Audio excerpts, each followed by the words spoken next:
नमस्कार, एचबीसी विशेष में आपका स्वागत है। मैं हूं नितांशा। विशेष में आज की शुरुआत हम टोंक से करेंगे, जहां एक और सामुदायिक अस्पताल जर्जर अवस्था में होने के कारण मरीजों को मौत के साए में इलाज करवाना पड़ रहा है। तो वहीं दूसरी ओर टोंक जिले के जेलों की सुरक्षा पर सवालिया निशान खड़े हो रहे हैं।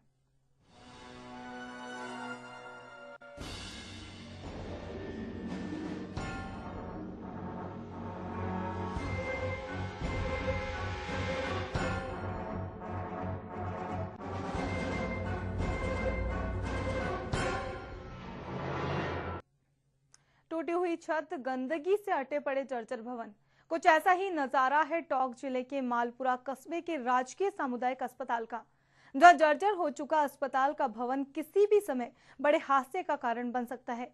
आइए देखते हैं खास रिपोर्ट।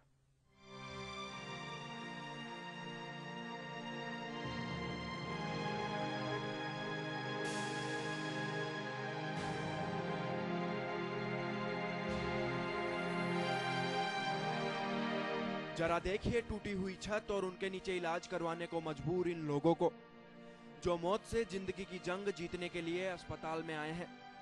लेकिन जब ये अस्पताल में दाखिल होते हैं तो इन्हें पता लगता है कि यहाँ तो मौत उनके सिर पर ही नाच रही है, जो किसी भी समय आसमान से टपक सकती है। दरअसल मालपुरा के चिकित्सालय का भवन इतना जर्जर हो चुका है, जिसे 3 वर्ष पूर्व ही सार्वजनिक निर्माण विभाग ने सर्वे कर नकारा घोषित कर दिया था। भवन की छत कभी भी मरीजों के सिर पर गिर सकती है। इस डर के कारण अस्पताल प्रशासन ने ज्यादा खराब वार्डों को खाली करवाकर बरामदे में ही मरीजों को भर्ती कर रहे हैं।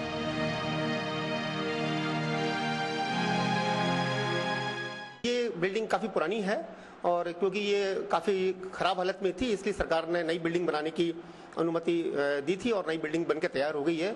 बस किसी कारणवश ही हम इसको नई बिल्डिंग में शिफ्ट नहीं कर पाए।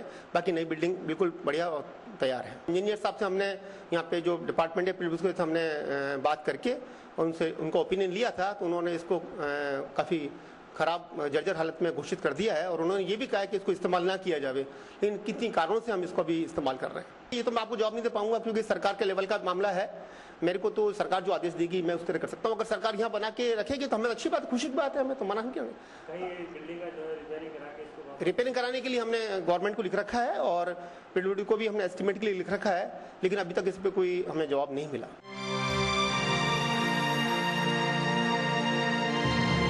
अब मजबूर आसपास हॉस्पिटल नहीं है, यही हॉस्पिटल है, इसलिए यहाँ आना पड़ता है। ज्यादातर यहाँ गरीबी भी बहुत ज्यादा है, इसलिए मतलब यहीं आना पड़ता है। ज्यादा दूर जयपुर यहाँ से 80-90 किलोमीटर पड़ता है। आदमी की हालत खराब है, इसलिए कहाँ जाएं। किस तरह के हालात है बिल्डिंग के? बिल्डिंग के हालात बिल्कुल जर्जर है। यहाँ कोई किसी प्रकार की सुविधा नहीं है। पंखे खराब हो रहे हैं तो उनको ठीक कराने वाला नहीं है। मरीज आराम से घर में पड़ा रहता है, वो और ज्यादा मरीज से मरीज पैदा होता जाता है। ज्यादा बीमारी उसको घेर लेती है और कहने के बाद में अगर कहते हैं तो ये सब व्यवस्था बाहर की, हम क्या करें, यही जवाब मिलता है। हाँ तो अब कहाँ जाएं सर, यहीं रहते हैं लोग बाग और यहीं आके भर्ती होते हैं। जहीं भी कहाँ छत, अगर मेन जिसमें भर्ती होते हैं वो छत देखें तो बिल्कुल जर्जर हो रखी है, उसमें आराम से ईंटें निकली हुई है, कभी भी छत नीचे गिर सकती है, आदमी मर सकते हैं।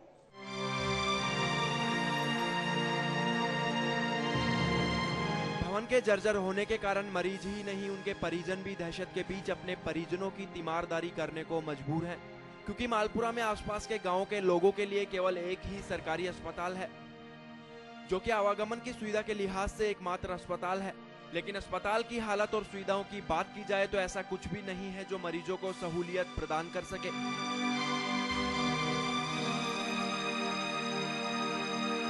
बिल्डिंग के हालात तो बिल्कुल खराब है सर, मतलब बिल्डिंग जर्जर हो चुकी है, पंखे नहीं चलते हैं और साफ सफाई बिल्कुल, इनके शौचालय की इनकी बिल्कुल बदबूदार है। मतलब एकदम किस तरह के जो है महसूस करते हैं यहाँ आके आप? बहुत बुरा महसूस करते हैं सर।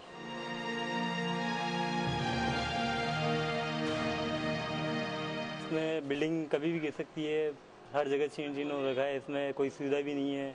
कंप्यूटर आधे इधर है आधे इधर है, कोई सुविधा नहीं है ग्रामीणों के लिए। बाहर से आते हैं लेकिन उनको भी परेशानी है।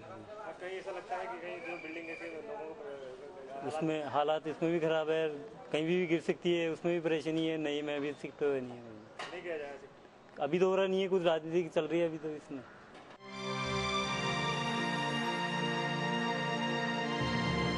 जर्जर हो चुके भवन के कारण कर्मचारी भी भयभीत रहते हैं और किसी प्रकार की दुर्घटना नहीं होने की प्रार्थना करते हैं, क्योंकि उनके जीवन को भी जर्जर हो चुके भवन से खतरा बना रहता है, जिसके चलते कर्मचारियों से लेकर डॉक्टर तक भी भय के साये में काम करते हैं। ऐसी हालत में ना तो मरीजों का सही प्रकार से इलाज हो रहा है और ना ही तीमारदारी। ऑपरेशन थिएटर आवारा कुत्तों का बसेरा बना हुआ है और मरीजों को अन्यत्र रेफर किया जा रहा है। ब्लड बैंक का ताला भी कई वर्षों से बंद है और जीवन रक्षा की दवाओं को रखने तक की जगह का अभाव है। ऐसे में तमाम प्रकार की समस्याओं के बीच अस्पताल चल रहा है।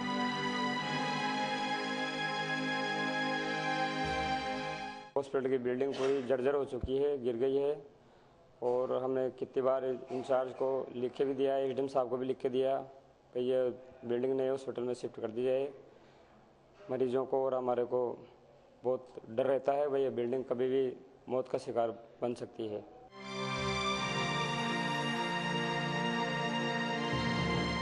जीर्ण अवस्था में है, अस्पताल कभी भी गिर सकता है बारिश के मौसम के अंदर और अत्यधिक खराब है। कुछ राजनीतिक स्वार्थ के कारण न तो वो इधर है न इधर है। अब पब्लिक को चाहिए सुविधा और दोनों तरफ भी रहना चाहिए। वैसे हॉस्पिटल भी क्यों इधर भी जरूरी है उधर भी जरूरी है हॉस्पिटल। क्यों इम्प्लीमेंटेशन सही तरीके से नहीं हो रहा? अब ये राजनीतिक पहुंच की वजह से नहीं हो रहा, इसका ठीक हुआ।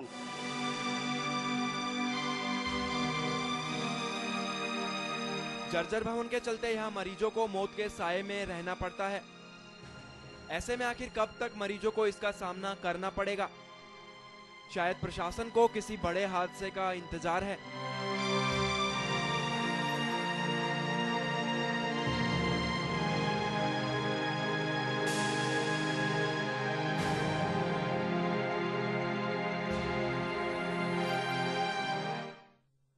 एचबीसी विशेष में फिलहाल वक्त एक ब्रेक का, बने रहिए हमारे साथ।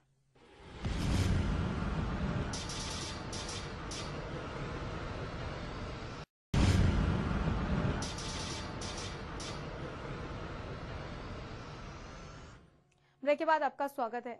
अब अगर हम बात करें टोंक के मालपुरा जेल की, जहां सजा काट रहे बद्री मोगिया गैंग के एक कैदी द्वारा जेल से फरार होने की घटना ने एक बार फिर से जेलों की सुरक्षा पर सवालिया निशान खड़े कर दिए।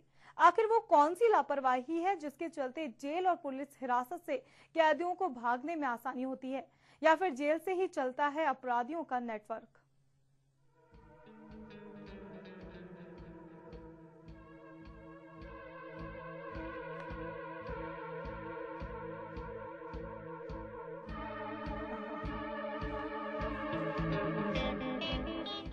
जेल की चार दीवारी पर कटे हुए वो तार जिसमें बिजली का करंट होता है कि कटी हुई ये तस्वीरें ये बताने के लिए काफी हैं कि फरार कैदी का नेटवर्क और जेल प्रशासन की लापरवाही हद से ज्यादा रही होगी। यह कोई टोंक में पहली घटना नहीं है। शनिवार की रात मालपुरा जेल से भामल्या नाम का एक कैदी जेल से तार की तारबंदी काटकर फरार हो गया। उसके बाद जेल प्रशासन के हाथ पैर फूल गए, लेकिन जेल से फरार हुए आरोपी का दूसरे दिन भी कहीं भी पता नहीं लग पाया। फरार कैदी बद्री मोगिया गैंग का सदस्य था, जिस पर पुलिस पर फायरिंग के साथ टोडा राय सिंह के सूरजपुरा दोहरा हत्याकांड जैसे कई मामले दर्ज थे। यही नहीं, इस गैंग के कई सदस्य पहले भी पुलिस हिरासत से भाग चुके हैं, लेकिन जेल प्रशासन ने ऐसी घटनाओं से कोई सबक नहीं लिया है और एक बार फिर से एक कैदी ने जेल काटकर फरार होने में सफलता हासिल कर ली। टोंक में इससे पहले भी कई मामले ऐसे हैं जो पुलिस हिरासत से कैदी भागे हैं, लेकिन पुलिस की लापरवाही आज भी ज्यों की त्यों ही नजर आती है और मालपुरा की घटना इसका प्रमाण है।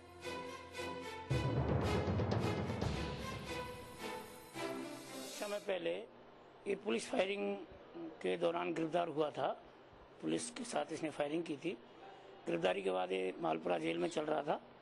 इसकी उम्र करीब 55 साल है। कई दिनों से ये जेल में था मालपुरा में, 2-4 दिन से बीमार चल रहा था, तो इसकी गतिविधियों पर जेलर द्वारा भी कोई बहुत ज़्यादा ध्यान नहीं दिया जा रहा था। आज सुबह 6:15 बजे में सूचना मिली कि समलिया हो गया, जेल तोड़ के जेल पे ऊपर लगे हुए जो बिजली के तार होते हैं उनको काट करके भाग गया। इस पर हम पहुँचे थे, देखा था, मैं और सीओ साहब दोनों गए थे, तो देखा तो लगा कि जो जेल पर करंट के तार थे उनको उन्होंने काट के दीवार को फांद करके बाहर तरफ निकल गए। स्टेशन पहरा अंदर कोई कांस्टेबल नहीं था, कोई जाब्ता नहीं था, संतरी बाहर था, जबकि बैरिक के अंदर 3-4 बैरिक हैं जिसमें 50 कैदी, आज की तारीख में 26 कैदी थे। और उस बैरिक में भी 10-12 कैदी थे। कैदियों से भी पूछताछ की, उन्होंने कहा 12 बजे तक तो नींद टीवी देख रहे थे, 12 बजे बाद सो गए, तो 12 से 5 के बीच में हमें कोई आवाज़ नहीं आई। एक सुनियोजित योजनाबद्ध तरीके से ये जेल तोड़ के भागा है। पिछली बार भी एक भागा था तो अंदर ही अपने कपड़े का ही नुकीला वो हथियार बना करके टांग करके और बाहर निकल गया था। तो बहुत शातिर हैं और ये कुछ भी कर सकते हैं, इनको दीवार फाड़ना कोई बहुत ज़्यादा बड़ी बात है।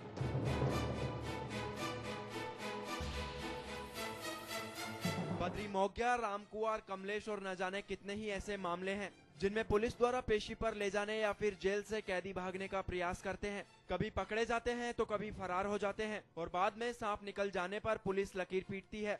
लेकिन ऐसा क्यों होता है? टोंक में पिछले महीने ही जेल से कुख्यात बद्री मौग्या गैंग के लोगों ने जेल की सलाखें काटकर भागने का प्रयास किया, लेकिन असफल रहे। तो टोंक में कुख्यात रामकुमार द्वारा पुलिस हिरासत में बेड़ियों में बंधे होने के बावजूद पुलिस से दुर्व्यवहार कोई नई बात नहीं है। वो इससे पहले भी पुलिस हिरासत से भाग चुका है। यह बात अलग है कि पुलिस सुरक्षा और समझाने की बात करे, लेकिन हकीकत ये भी है कि जेलों से अपराधियों का नेटवर्क और पुलिस वालों से मिली भगत ही इन अपराधियों के हौसले बढ़ाने में सहायक साबित होते हैं।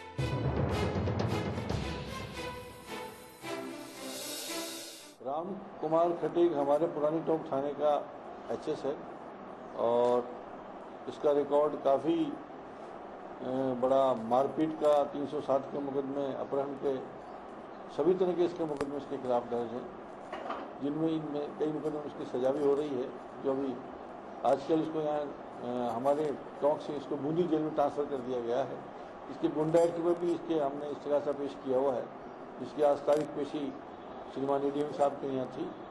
और ये बड़ा शातिर अपराधी किस्म का आदमी है जो मोस्टली 2-3 बार तो ये पुलिस कस्टडी से भी भाग चुका है, जिसको वापस पकड़ा और इसके खिलाफ कार्रवाई की। ये पुलिस से चलानी गार्ड से अक्सर उलझने की कोशिश करता है, जिससे अपना पक्ष मजबूत करके निकलने भागने की कोशिश में रहता है।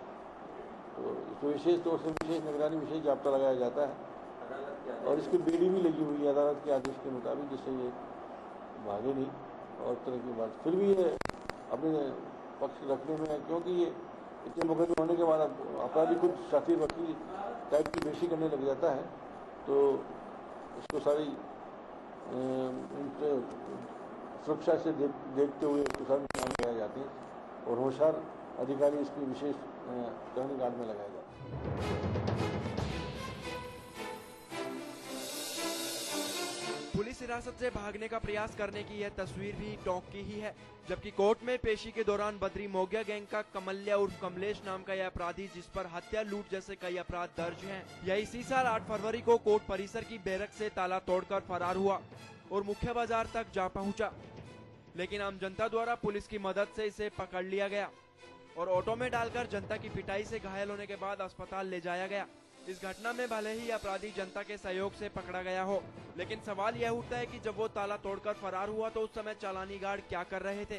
शायद चाय पानी में मशगूल रहे होंगे। क्या हुआ था, ये सुनते हैं एक पुलिस अधिकारी की जुबानी।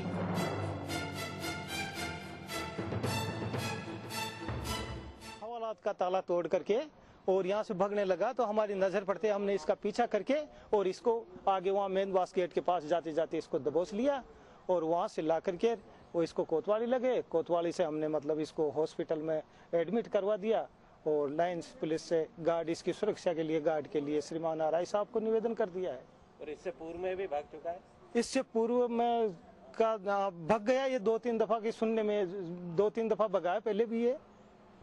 तो कोई हथकड़ी वगैरह? हथकड़ी लाए थे हम, साथ में हत्ता है हमारे, हत्ता से इसको यहाँ तक लाए, अंदर लॉकअप में बंद किया है इसको और उसके बाद में हम तो इधर बैठे हुए थे, हमारी नजर नहीं पड़ी, ताला तोड़ के भगा ये। यहाँ पेशी में किस? पेशी में इसकी तारीख पेशी थी एमजेएम साहब के कोर्ट के अंदर।